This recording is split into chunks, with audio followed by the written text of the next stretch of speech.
professional level. This is why.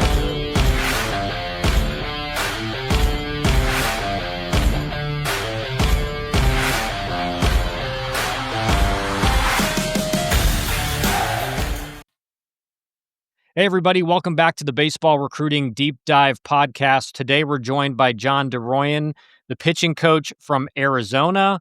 John, thanks for joining us. A little bit about John. He started, I think, your own facility up in the Northeast. You started that. Murph told me when he was at Boston College, all the best pitchers in the Northeast just happened to be working with you. Yep. From there, you went to Detroit as the rehab pitching coordinator. And then for the last, let's call it 3 years at Arizona as the director of player development, then pitching performance and strategy. And with Vance leaving to San Diego State, you got the pitching coach job. So, John, thanks for joining us. Talk us through that journey in a little bit more in depth and how you got here today. Yeah, for sure. Well, first off, appreciate you guys having me on. I think my coaching journey has definitely been one that's unique. I think it was kind of born before I even knew I wanted to coach, and just being a pretty average New England left-handed pitcher, and really just trying to solve myself. And Sure. I was blessed to be around a lot of really good minds. New England, especially, in the area that I grew up in, that's kind of where a lot of, like, what you see now is mainstream in pitching development, was kind of born out of, Cressy Sports Performance. The facility that I started at, coaching, I had trained at in Hops Athletic Performance, and the guy I worked with was a really progressive thinker. So I was around this really integrated model, in terms of pitching development. So this was, like I said, long before I even knew that I wanted to coach. And, when I got my start at Hops, it really just started with, doing some lessons, making some side money. And Yep. then it grew into a passion. And I realized, like, man, this is really what I want to pursue. So I was, like I said, blessed to be around a lot of really smart minds. Got my start in an awesome facility where, I worked with a great strength and conditioning coach and physical therapist in Matt Hopkins. And, we had resources. I think we were like the first facility in the New England area to have a portable TrackMan. So was immersed in so much stuff, and understanding, the human body, how that translates to pitching. The side of understanding ball flight data and looking at Yep. TrackMan information. And then also, like, being a part of, like, when I'm working with high school players, like, their process in recruiting too, and kind of understanding the landscape of that. And then also the professional side with the pro guys I work with. So really got thrown into the fire of, like, working with a wide variety of arms. And then from there, that led me to the Tigers in the fall of 2022. Had some mutual connections. They were looking for a rehab pitching coordinator. They had never had that. And my skill set kind of fit the bill of what they were looking for, as somebody that, had kind of worked with, S&C PTs, understood, like, kind of the more technical side of the delivery and throwing, but also had background in just holistic pitching development as a whole. So that role was unique. I was involved in not just the rehab side, but also a lot of our pitching initiatives across our organization.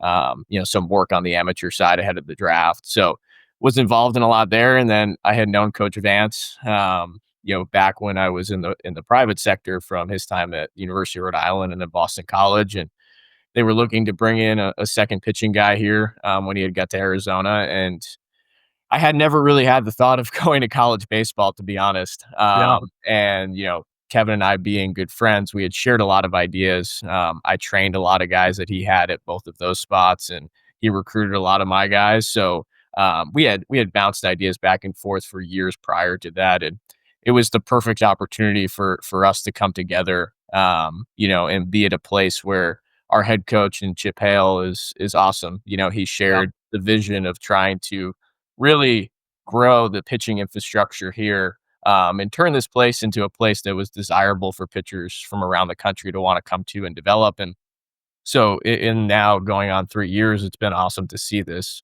really come to fruition. And, I didn't hesitate when, he asked me to stay on board. and take over as the pitching coach. So yeah, that's kind of my journey, and that's that's how we've gotten to where we are now. And like I said, it's been awesome, and just have had a lot of awesome experiences. Is the hardest part losing your number one golf buddy there to go out and play with every week?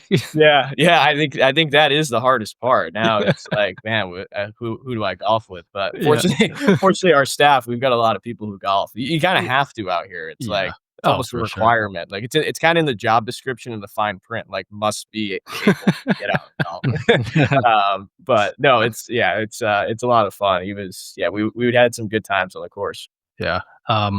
Yeah, just go into a little bit of a description just for people that may not know all the details behind the University of Arizona from obviously the conference switch, but enrollment. You could plug the Omaha trip, the recent Omaha trip in there. But yeah, just give us a little background. I think the cool part about this place is the history here, on the baseball specific side. And it's something that I think just in the part of the country we're in, it often kind of gets overshadowed. But there's so much history here. And I didn't even like when I took the job being from the East Coast, the University of Arizona, but like being from the East Coast, you don't really know the extensive history of this place. Yep. Until you show up here. And I think that's what's so beautiful about it is like there are people here that really care about Arizona baseball. And it's not just like Tucson is a college town, like, basketball is obviously, huge here. Softball program is historic. There's so much athletic history, but, spring training, like, our stadium was the home of the Rockies. It was the home of the Cleveland Indians. Oh. Funny enough, Major League was filmed here at Yeah. Heineken Field. This place is, it's a baseball community. People who live here, they're passionate about baseball. So I think that's what makes our program so unique, especially being on the West Coast, where we draw a lot of fans. We have a lot of people who are really passionate about it. And from the school side, like it's a big university, but I do think it's got this like community feel to it. For being as big as it is, like our campus is, it's not that big. It's not that hard to get around. Like, we have great support, like I said, from the community, from students. And so it's a really awesome place that, like I said, is so rich in baseball history, with just the people that have come through here. And just what this program is. And, the standard is Omaha. And like, you feel that when you get here, the standard is getting to Omaha. And to be able to do that, and just in my second year here was awesome. Because like I said, people care, and that's what the expectation is getting to Omaha as often as possible. And, I think what we have here, it's possible. We've got great resources, we've got great support. And we've got a lot of people, like I said, who really care about this place. Yeah, getting to Omaha in your second year coaching in college, it took you a while. Yeah. It took you a while to get there. We won't talk about it. John, so Murph has this written down for me. A recent article describes you as the pitch shape god by Arizona pitcher Eric I know you Orloff saw it. for your ability to make small adjustments that yield big results. Can you, and I think this is a good topic because I think, and you'd probably agree, John, there's a lot of pitching guys, whether they're coaching in college or they work at a facility, that are doing pitch design and they don't really know what they're doing. Right? It's Mhm. kind of the same as any other job. There's people that are really good. Most people are probably not that great. Like, what are the things you look at in an individual that allow you to kind of make the decision? All right, this is what we're going to do. This is how we're going to change his breaking ball, or we're not going to change it. We like what he does with his profile. Yeah, for sure. Well, I think a lot of it, you have to understand the individuals. Like I describe, like, to kind of talk about our developmental system and model a little bit. Like you got to have your organizational identity, right? Like what are you trying to chase down as a group? What do you value? But then like under that umbrella, you need to iterate off to the 18 to 20 pitchers that you have on your pitching staff. And like there's the psychological component, right? Of like Yep. they all learn and understand and top information a little bit differently.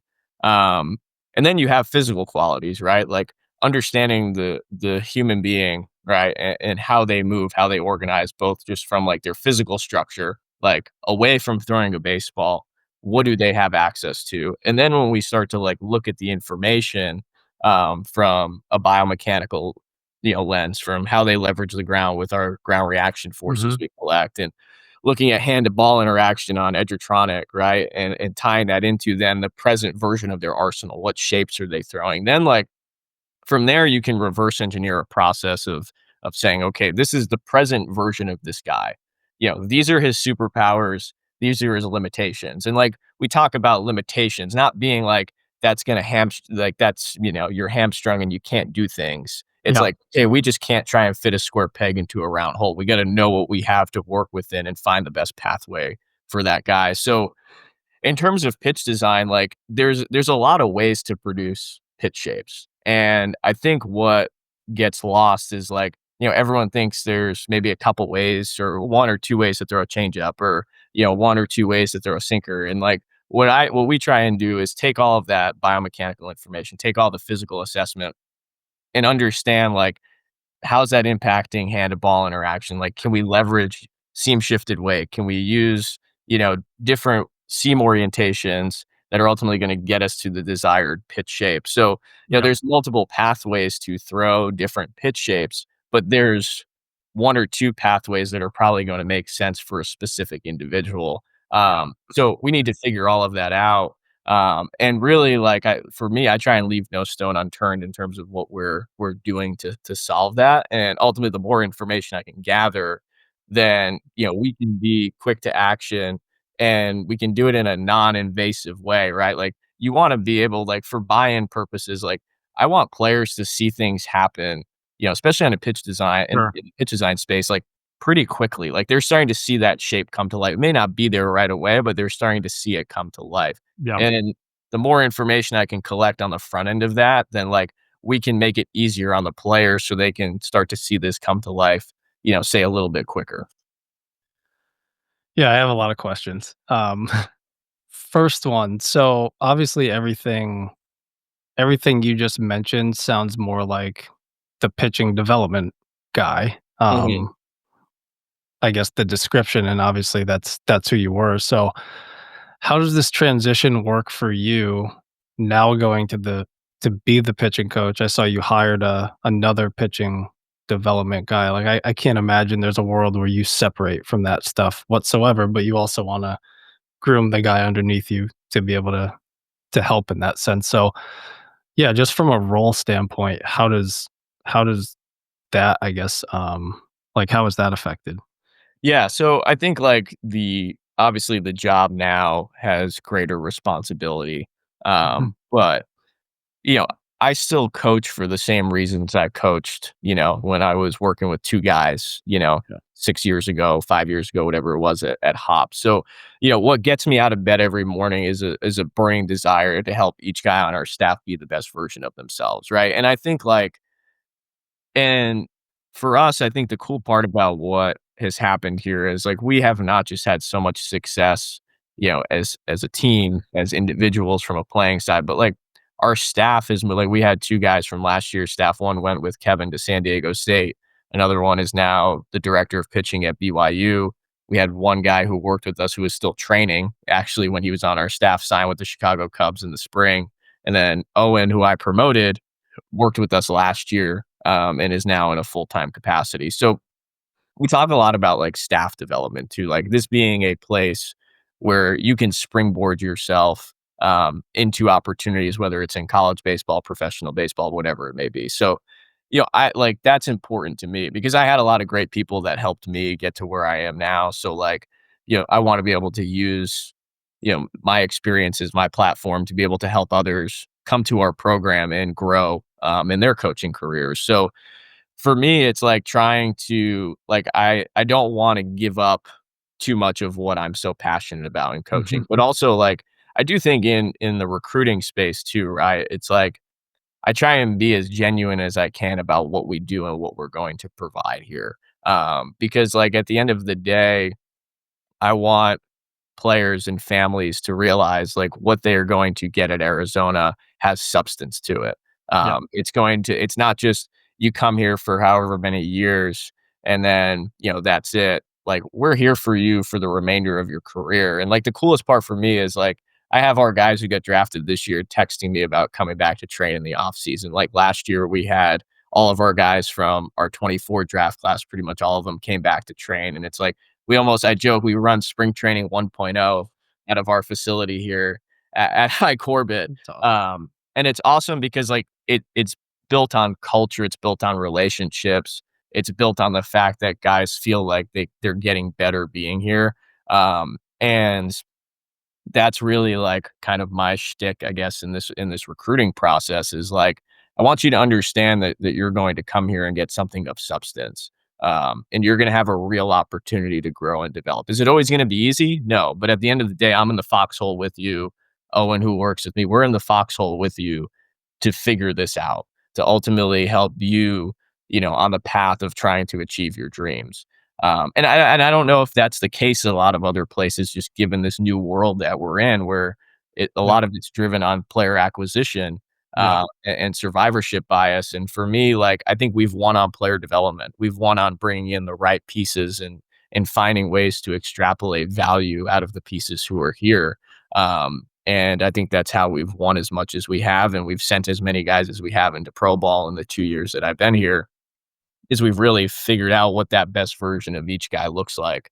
And that's where I think, that's my thing in recruiting. It's like you're going to come here and have a real opportunity to develop and grow.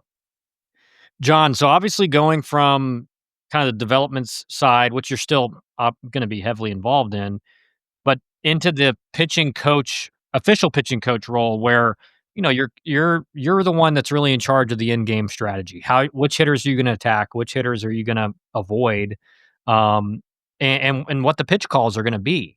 Mhm. So how are you? What do you think differentiates you from Kevin Vance in that regard? And how are you preparing for that first season where you're the guy? Yeah. Well, I think the cool part about kind of our system here when Kevin and I worked together was like we worked together, right? And I think that's rare in a lot of cases is like Kevin and I were in lockstep in terms of pretty much everything involved with what was going on the pitching development side. Um and we both had our strengths, and I think that really helped propel us, and it helped me learn, especially coming from the private sector and then being in like a coordinator type capacity. I mean, you're not when I was in Detroit, I'm not in the dugout. I'm Yeah. not Yeah. I'm not managing games. And when I came here, it was like if there was one thing that was really important to me to kind of check off as a box of like I feel like I've improved as a coach, it's like understanding that dynamic. So I feel like the 2 years and Kevin is so good at that, um, that I think I learned a ton in that regard. And for us, it's like our game planning strategy, it's a marriage of pitcher strength and opponent weakness. And majority of the time we're going to lean towards our guys' strengths, Sure. but we're going to make sure we're unpacking a lot of information on opponent weakness, especially when you get late in the game and you're starting to play some matchups and like there's Yep. more strategy that the average person doesn't really realize goes Yeah. into the decision making process. And so that for us, it's like Kevin did his own scouting report, and then myself and Owen, we did our own scouting report. And then we would come together pre-series and kind of bring those two worlds together. And, we had pretty much every little bit of information unpacked on majority of hitters in the opposing lineup. So that's really like how we go about it. And then for us, it's like honestly, it starts with our guys. Like we talk a lot about arsenal diversity, having Yeah. an impactful arsenal that affords you the ability to contend with whatever problems the game is going to require you to solve. Each hitter, to me, I look at each hitter as a different problem that we need Hmm. to solve. And ultimately, like we need to have shapes in our arsenal that give us the ability to solve these problems that come up. And like each individual serves a role, right? Like we're gonna have our starters, we're gonna have our relievers, but to like Kevin and I, like we talked about, like every inning is important. Like it all matters the same. Like we got to win the first inning, just like we need to win the ninth inning. Like we can't win the ninth unless we've won the first. Yep. So for us, it's like, and this still holds true here in terms of what I'm doing is like we're building impactful arsenals and different looks that allow us to contend with whatever is thrown at us at different points in the game. And I think that's where we've had a lot of success in the past 2 years is it's been built on depth. Like, we got throttled by North Carolina that first game. Yeah, yeah. Honestly, no one batted an eye on our end because we knew we had depth. We knew we could survive. And Yeah. that goes back to like this point where we are right now, like in the fall, you need to build that. Like you got to be able to create that. So I don't look at I look at all of our guys right now and I'm like, well, who can do what when? And like, how do we continue to draw on that so this guy can be impactful? Because we may have a guy like who has a really good sweeper Yeah. and he can come in against same-sided hitters and get you 3 outs and throw a sweeper and mix in a couple sinkers or whatever it is, and get you 3 outs and bridge you to the next guy. So I look at like every guy can serve a unique role and we need to figure out how to do that. And we got to build impactful arsenals that allow us to contend with, whatever an opposing lineup is going to throw at us at different points in the game. Yeah. Yeah, so when you're, I guess, on the recruiting side of that, Mm-hmm. are you kind of looking each year as to what like what the missing piece from last year may have been and how you're going to replace it? And then I guess alongside that, how much are you looking into the data of the high school kids to make decisions on them as well? Yeah, for sure. I think that's like to answer kind of the first part of that, especially navigating the portal world and all of that stuff. You're trying to find pieces that you think are going to fit in, right? And how are they going to blend in with like what you feel you need, or maybe you were short on in the year prior. But I think like in terms of high school recruiting, for me, I start with the delivery. Like foundationally, how does this guy move? Because I think like, we spend a lot of time early on, especially with freshmen who come in, um, getting them to understand like how to throw a breaking ball or how to take their one breaking ball and turn it into two. We did that with Smith Bailey, who pitched on Sundays for us and ended up being a freshman All-American. Smith came in with one breaking ball. It was kind of this like loopy slurve, in the upper 70s, low 80s. And we turned that one breaking ball into a gyro slider that he threw in the low to mid 80s and then a curveball. So you find that like you bring guys in, they probably already throw one breaking ball. They maybe have some semblance of a changeup. But for me, like I'm starting at the delivery. Like that's what I look at foundationally because I know we can design pitches. I know we can build out an arsenal. So if a guy has like good foundational components to how he moves, if he possesses unique traits, like whether that's release height or he's got really good extension or he's got some visual deception that like we can't really quantify, but the hitters tell you that like they don't like it. You start to bring all of those things together in your mind. And then, I'll start looking maybe a little bit at the shapes, like what does the breaking ball presently look like? Or what is the fastball shape currently like? And then what is the potential, like once we get this guy on campus, maybe to take all of that, and start to formulate a plan to make this guy into a really good college pitcher. So that's kind of how I started on the high school side. It depends on the events that these guys throw at, the access to objective information that you do have. But I think, yeah, like I try not to get too caught up in it because they do evolve as they get here. Our Friday guy, Owen Kramkowski from this past year, like he came in, he threw an inning and a third for us as a freshman and threw a sinker and a slider. And now he throws four seam, sinker, cutter, sweeper, and now he has a changeup and a curveball that he's working on this fall. So it's like, that guy threw 2 pitches and now he throws 6. And so like they learn as they go and they start to figure this out. And it's like, for me, it's like, does he move well? Do you project this guy to add velocity when he gets to school? Does he already have some feel for secondary shapes? And it's like, okay, if they check those boxes, like I feel really good that if this guy gets in our system, we're going to be able to make him better. Yeah, John, so a lot of what we talked about is kind of that on the analytical side, development side. Those of us who have been around the game a long time, there's the other side of the game too, which is that mental side and the approach and the attitude.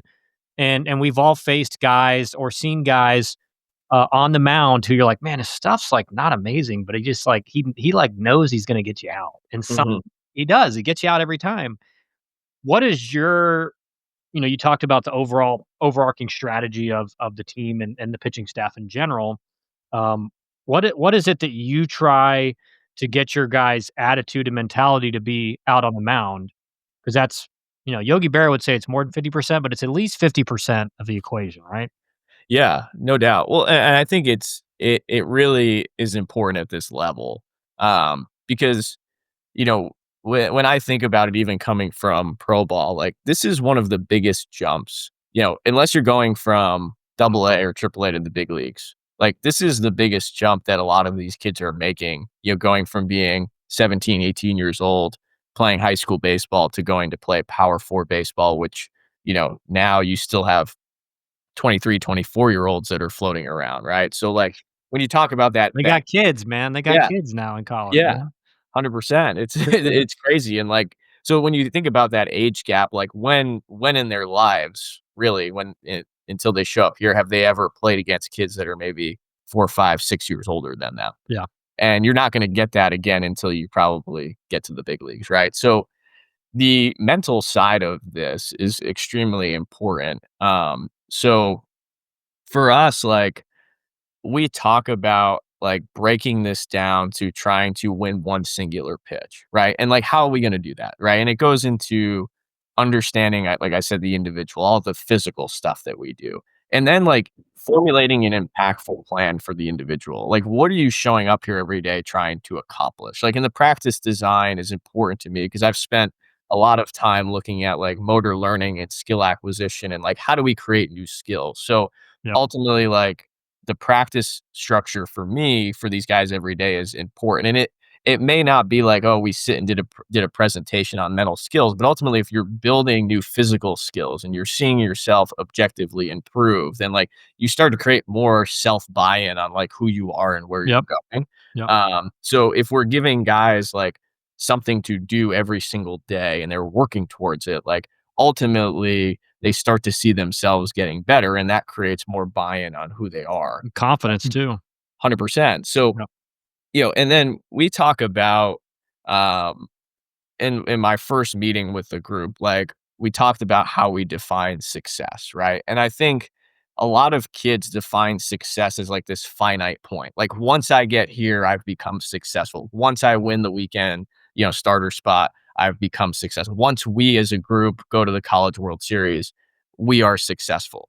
And like the point that I made to the group is like a better definition of success is like the progressive realization of a worthy idea, right? So, like, the idea is we're trying to get to Omaha. The idea is you're trying to become a professional pitcher and one day pitch in the big leagues and make a lot of money in the draft and so on and so forth. But like, success is going to be the road that we take to get there and everything that happens along the way to get to that worthy idea of like that big picture of where we want to go as an individual, where we want to go as a group.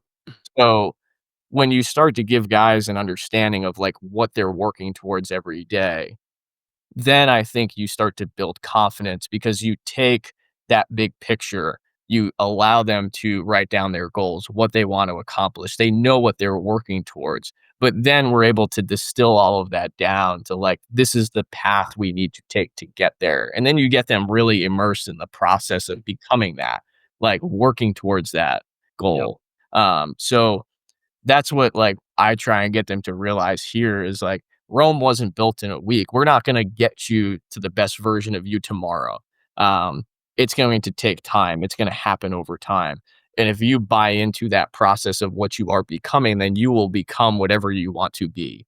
And that's what I've seen with a lot of our guys here is like Owen Kramkowski, like I said, when he didn't start that way as a freshman, he threw an inning for us. Smith Bailey did not start that way when he showed up here. But they all had goals and dreams of what they wanted to accomplish. And we helped formulate what that path was going to look like for those guys to get there.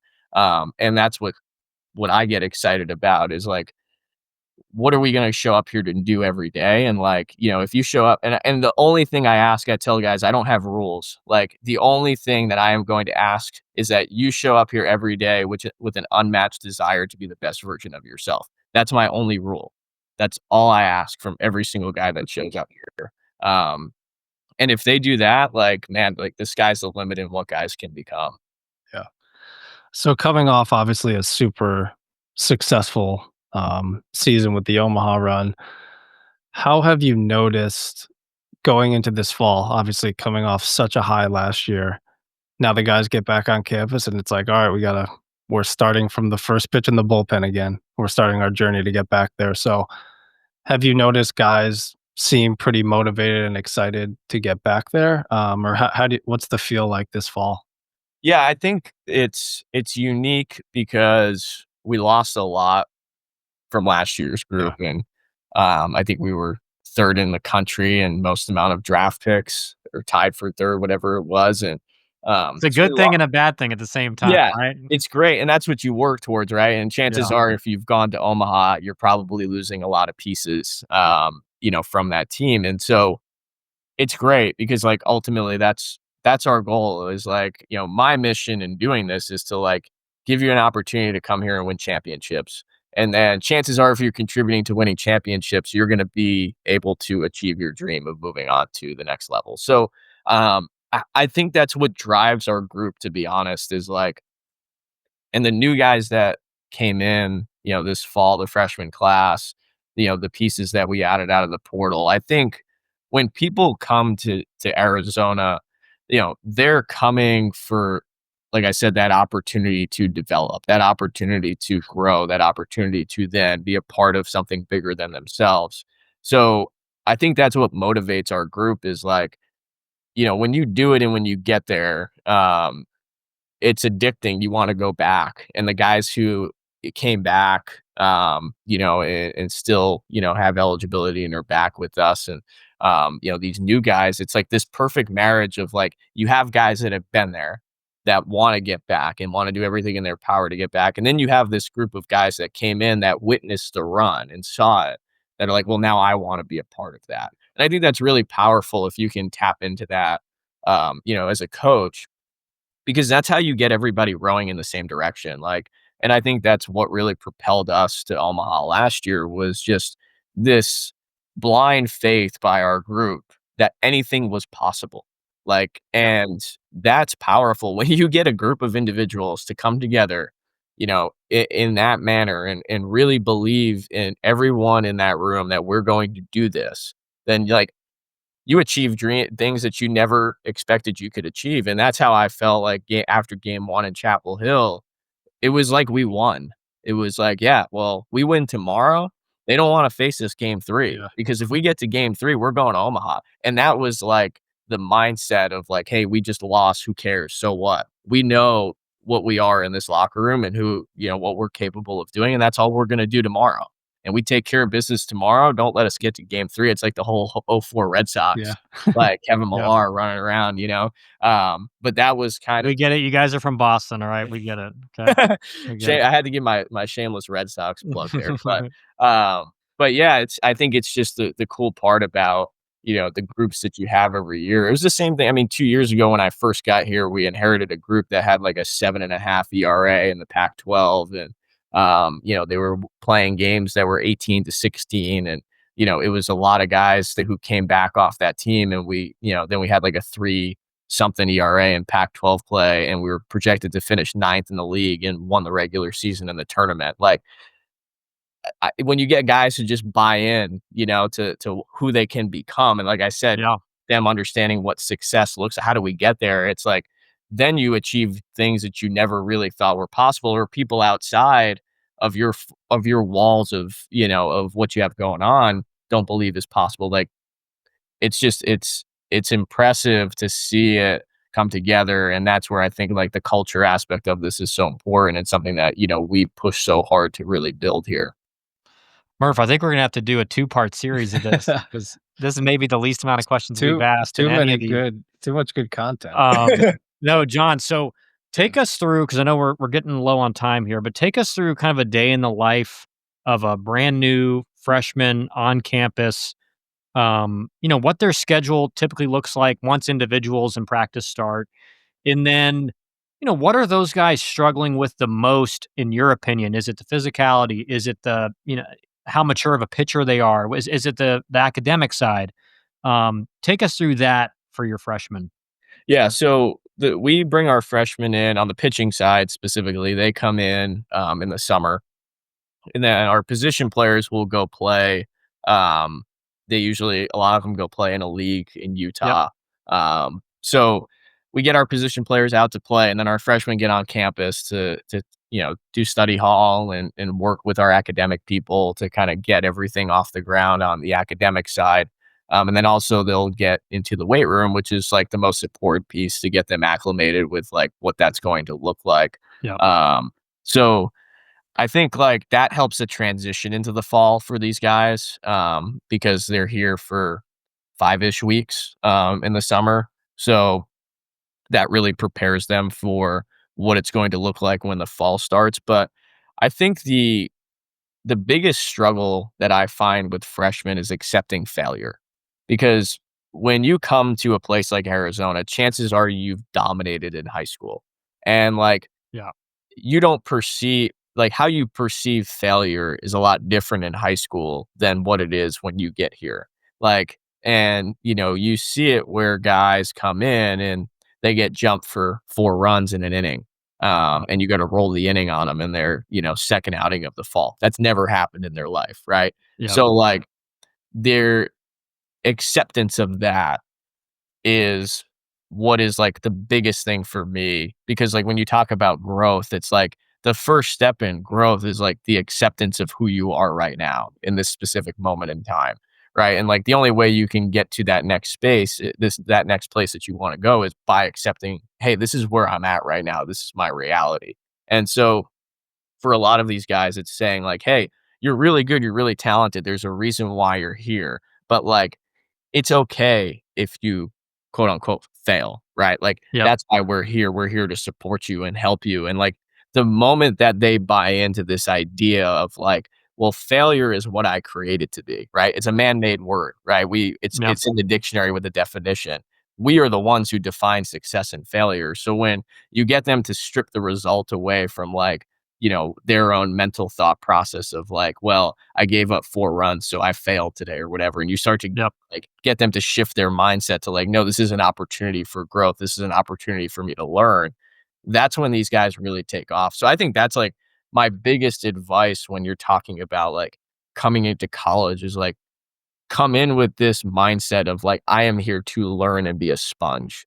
And like if you come in with that type of mindset and approach, then like that's when guys really take off and you start to see them do things as freshmen that is rare to see from a freshman because it it's hard. This is challenging. There's so many different layers academically, socially, what they're doing on the baseball side. You're adjusting to a totally different way of life. And oh, by the way, it's like the first time they've been away from home. So Yep. there's a lot to manage. Our job as coaches is to help them manage that. That's something that I take pride in, is helping our younger pitchers. It was something that I did with Coach Vance. It's something that I will continue to do here is like really being there for our younger pitchers because this is a challenging time in their life. And Yep. like, if you get them to understand, like I said, like coming in and just being a sponge and learning, then that's when they really take off. Yeah. So I think the last thing for me, just be curious to hear, I guess, kind of your recruiting timeline now. Obviously, with transfers being so relevant, and I know just from talking to Vance last year, it seemed like in June he didn't want to talk to me about a high school player.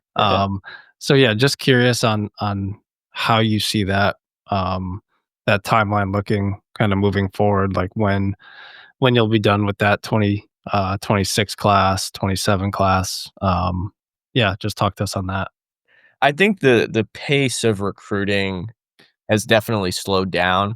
Um, which I think is good. Especially, I remember like when I was in the private sector in the old model, it's like coach calls, I got to call the kid, there's like there's a million different hoops to jump through, to get the process off the ground, and then obviously, I mean, you're recruiting eighth graders, so I Yep. think now the timeline has slowed down in a good way, where I think kids can make more informed decisions, instead of like, I think parents and kids could get very easily taken advantage of in that old process. So, 100%. um, for me, high school recruiting is still important. Like, it's still a huge piece in what we do. Like, I look at this year, or this past year, you know, our Friday guy was a high school recruit. Our Sunday guy was a high school recruit.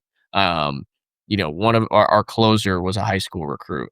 One of our best relievers was a high school recruit, right? So like 7 of our 9 starters were high school recruits. So high school recruiting, like it still matters. And this is the transfer portal to me has been a mask for poor player development.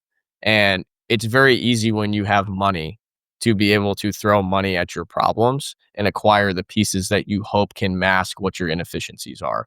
And that's where, for me, I've looked at the portal as like, where can I find value in unique spaces, knowing that I feel strongly about what we can do here developmentally. And like when we brought in Clark Candiotti 2 years ago, who was a fifth year grad guy from Wichita State, um, you know, he came in and Kevin and I had an idea of like, this is the vision of what we want to do with him. And like, this is not because like Clark came in as this finished product for us, Sure. but like, this is what we can see him becoming. He's got experience. He's taken down innings. He's got all these prerequisites, but like, you can tell he's got all this untapped potential. And then he goes on, to be an all conference starter, a fourth rounder as a fifth year, throwing 4 miles an hour harder on average than he did when he showed up. Right. And like, that's how I look at the portal is like, where can I find guys that fit a specific need for what I need, on this pitching staff. And I feel possess things that I can make better. So to me, high school recruiting is so important because it's like you get a guy for 3 years. That's a long time to help them develop. And if you find the right pieces, like then you build a pretty sustainable model where it's like you are constantly able to have guys come into your program, learn and grow. And like I look at like our first year here, like Owen learned under 3 really good weekend starters that, all got drafted, were all conference starters, that were professionals in how they went about their business. He only pitched an inning, but he saw how they went about their business. He had his own development plan. We let him run his own race. Then boom, this year he starts the year as our Saturday guy and then finishes the year as our Friday guy and gets invited to be a part of the collegiate national team, right? And it's like Smith Bailey comes in, he gets to learn from some of the older guys that were here in the fall. He figures it out really quickly. Boom, he wins the weekend job and is our Sunday guy. And now you've got 2 young guys that learned from older guys that have been here, and they start to pave the way for this next crop of guys that come in. And to me, that's how you build a really sustainable model, because you find the right pieces out of high school, you bring them in, you let them grow, you let them develop, they learn, and then ultimately they become a part of winning and success. Awesome. John, thanks for doing this, man. Really appreciate it. We'll have to do part 2. We got a lot of questions we didn't get Totally. to, but the answers were great. So thanks for doing this, man. We'll have you on again soon for part 2. Awesome. Well, I appreciate it, guys. Thank you.